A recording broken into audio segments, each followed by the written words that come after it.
il nous faut revenir sur la question de l'Europe. Est-ce que la France a eu raison de renoncer quelque part à son colonialisme, à son empire, pour s'investir dans la création du marché commun de l'Europe, avec tout ce que ça a donné au cours des décennies suivantes? Je rappelle les dates: 1957, le traité de Rome, entre 6 entités, la France, l'Allemagne, l'Italie, plus le Benelux, c'est-à-dire la Belgique, le Néerlande, c'est-à-dire la Hollande et le Luxembourg. Mariage assez ambigu avec, entre les ennemis d'hier, encore que on peut aussi penser que la France des années 42, c'était aussi bien celle-là, puisqu'elle était occupée par les nazis. Et donc par conséquent, il y avait bien un bloc, un glacis italo-franco-allemand, belge, etc., qui était la norme sous l'occupation allemande. Donc finalement, le marché commun aurait restauré cette situation. C'est très ambigu, c'est l'ironie de l'histoire. Bon. Et qui plus est, c'est à peu près à ce moment-là que la France bascule définitivement vers un retrait de ses colonies et de son empire. Dans les quelques années qui suivront, il en sera ainsi, puisque à partir de 1960, 62 notamment, il n'y a plus rien de tout cela. Très peu de choses. 5 ans après le traité de Rome. D'où la notion de mirage européen.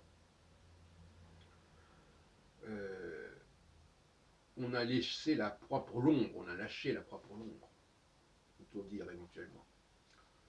Et De Gaulle, je crois, disait à un moment donné que l'Europe serait le levier d'une nouvelle puissance française.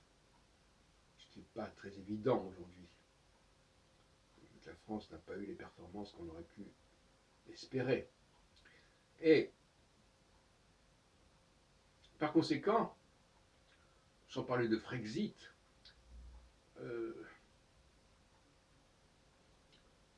nous avons, à notre génération, assisté à ce changement de fusil d'épaule, si on peut dire, ce pari européen, PARI,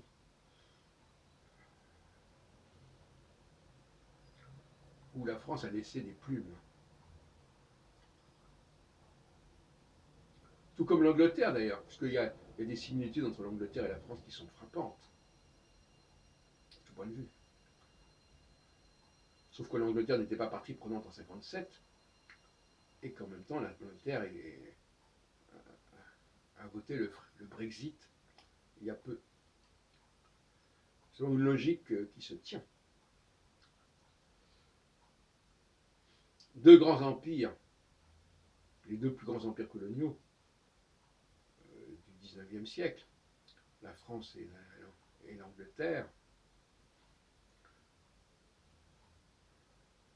ont payé un prix fort pour entrer dans l'Union européenne. Le prix fort, c'est le renoncement à leurs empires respectifs.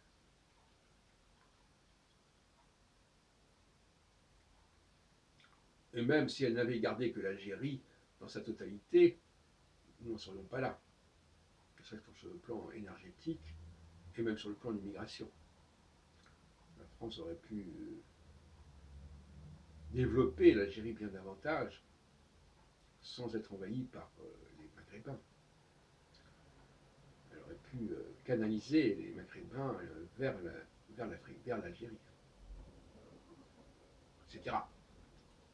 Ça aussi, c'est des conséquences non négligeables. Donc voilà le thème que je voulais vous développer un petit peu.